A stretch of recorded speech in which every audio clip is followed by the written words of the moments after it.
Welcome to the 91 Day Business Spotlight Live. I'm your host, Jonathan, and today I've got with me John from Ontario, Canada, up by Ottawa. And I'm really excited to chat with John a little bit today and have him share some things about his business and who he serves. So, John, welcome to the show today. I'm grateful to have you. Can you tell us a little bit about who you serve and how you make their lives better? Thanks for having me on the show, Jonathan. I really appreciate it. I'm John D. Allen Small Business Coaching. I specialize in helping business coaches learn how to sell without selling anything.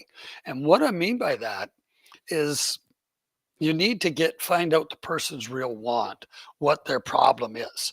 And once you find out what their real problem is, that's the only way you can help serve them. How do you get there? You have to learn how to ask better questions to dig deep. If you look at it like an iceberg, a lot of the initial answers you get, Jonathan, as you're aware, you'll get an answer here at the surface. Hmm. So that's not where the real problem is. You need to dig down, down, down until you get down to what the real problem is. Once you're down to the real problem, the simple question is, do you want to own it? Is this your real problem? And do you want to solve it today? Do you want to wait 6 months to a year? If they want to solve it right away, you know, I may or may not be able to help them. It depends on what it is. But Sure. now you've got something to work with. If it's not their real problem, this is when you hear, well, I'll think about it. I'll get back to you. Yes. And you start chasing. And you know as well as I do, when you're chasing somebody, they can run a whole lot faster than you can. So you'll never be able to run as fast as them. So rather than chase them, find out what their real problem is, find out if they're ready to solve it, and then if you want to work with them, this is the one thing. I don't take everybody. Just because you got a pulse and a wallet doesn't qualify you to work with me. I So have to good. feel that you're sincere, you're ready, willing, and able to do what's necessary, and our values line up. If our values don't line up, we're not going to work together. One of the things I've learned, and my skull was a little thicker than some people's, was uh, if you're not a good fit or you're just in it for the money, and this prospect is being a pain in the butt before you even start and real demanding and everything, there's a real good chance once you take them on as a client, it's going to get worse. So So, true.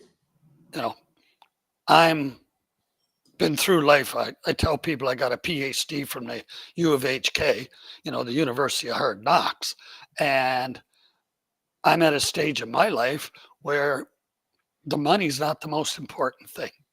Yes, obviously I want the money, but I want to be able to help people. And if the synergy isn't there, I don't have the time or patience to work with you.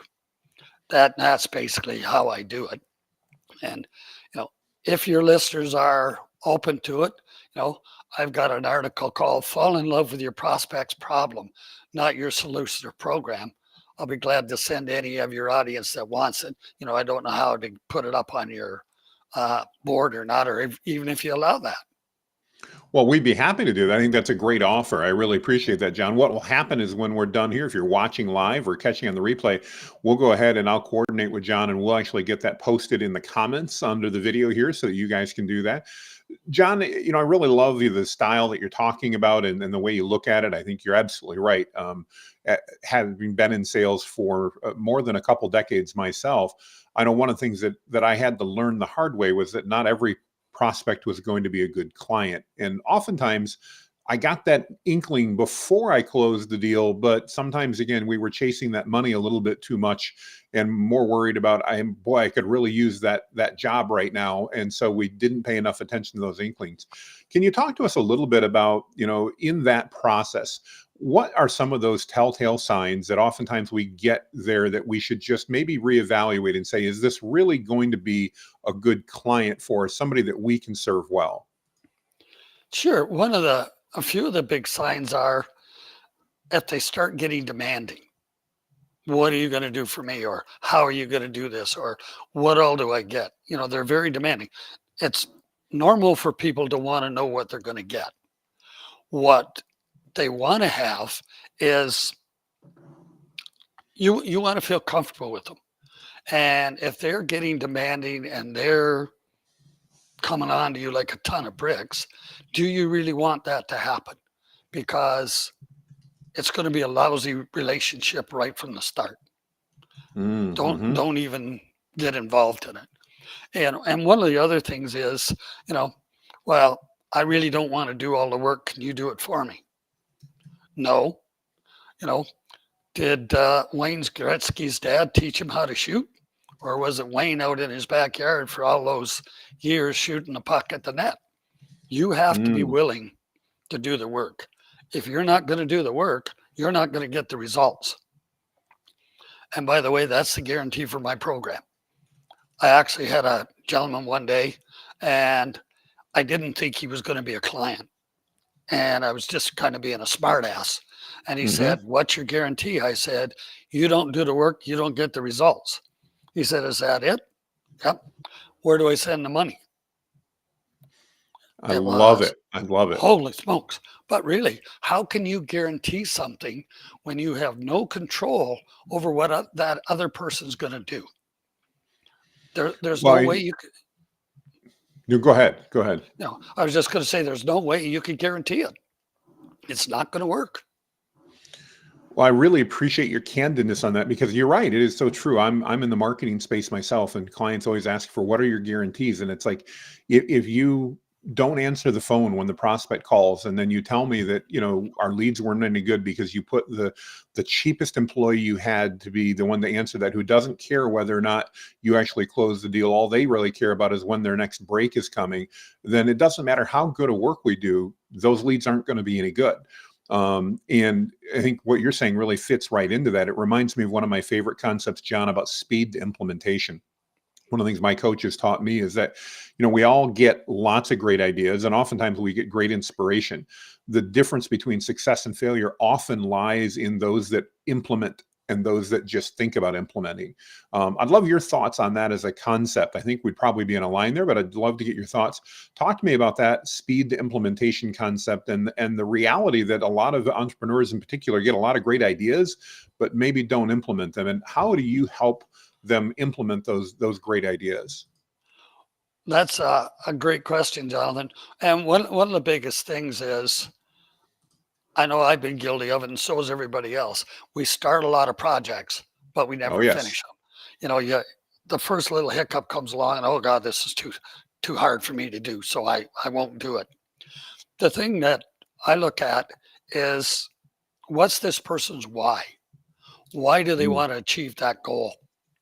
And one of the things that I talk to the prospects and clients about is their LOR, or the loss of revenue, or their cost of inaction.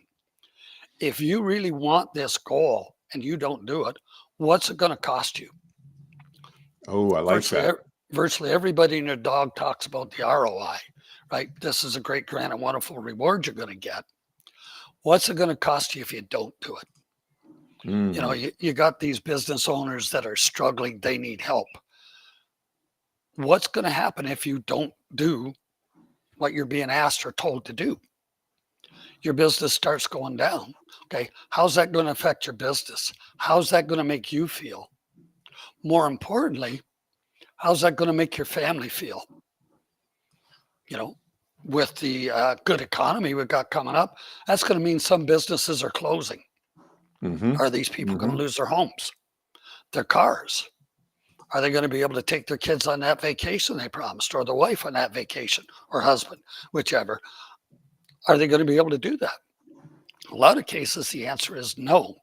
A lot of these people are looking for the pie in the sky. Everybody can promise, I'm going to make you $1 gazillion in the next 30 days. We all know that's a Yes. load of crap. Yes, it is. It's Yes, it you've got is. you've got to do the work. And if you're not willing to do the work, you're not going to get the results. An example for you, I was talking to a couple gentlemen 2-3 weeks ago. One of them is a doctor. He's a retired doctor now. And I'm sure, Jonathan, you've seen it. These lead generation people call up and say, I could get you a gazillion leads. And this one particular said they could 10 times your business.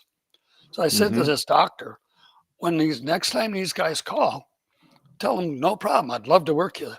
My practice is generating $10 million a year, and you're going to bring me $100 million in the next 90 days. Sweet. Show me how. Exactly. And I'd love to see the look on that person's face that's making that promise, because they never think of that. You and I know that promises are cheap and often mean nothing. And unfortunately, in the marketing world, that's one of the things that so many people lead with and don't have any intention on fulfilling or carrying through on. So I love your perspective, though, John, and how you help people understand that. It sounds like you've got just some truly valuable information and experience to share. If what you said has resonated with somebody, what's the best way for them to reach out and connect with you, John, and learn how they can work with you? They can reach me through the email at alanwwsolutions@gmail.com. If they're in North America, they can call me at 1-519-520-5662. And I've also got a calendar link if anybody wants to connect and have a brief talk. Am I the right person for everybody? Not a chance. But I'm willing to talk. I may offer some suggestions or what have you. I may also know, if I'm not the right one, somebody that you can talk to or should be talking to. And, as you mentioned, Jonathan, I'll be happy to supply all that contact information that you can put up at the end here. We will absolutely do that. And again, I just talking to you, I can tell you've got great experience and understand things. If you're catching us live or on the replay, know that I don't pre-vet our guests that we get on here. Sometimes we get people that I'm super impressed with, and we'll just say, sometimes. John's one of those people that's really impressed me. John, we met I'm looking at our timer here. So we're at 13 minutes in. We met about 15 minutes ago for the first time. And I just want to thank you for sharing your knowledge and your expertise and being willing to add value to our community by offering your services, as well as some of those free tools that you've mentioned. We'll definitely get those posted in the link. Any parting comments for our audience? What would you like to say to them, whether they're watching us live or on the replay, John? Be yourself, be authentic, be interested, not interesting, and ask the person questions. You don't know what they know or who they know. So don't be afraid to ask questions. And when somebody says hello, don't just throw up all over them about how great, grand, and wonderful your program is. Take and find out what their real wants and needs are, because you might think you got the greatest program since sliced bread, but it may not be what that person even wants or needs. And, we all know nobody wants to be sold. We all like to buy, but nobody wants to be sold.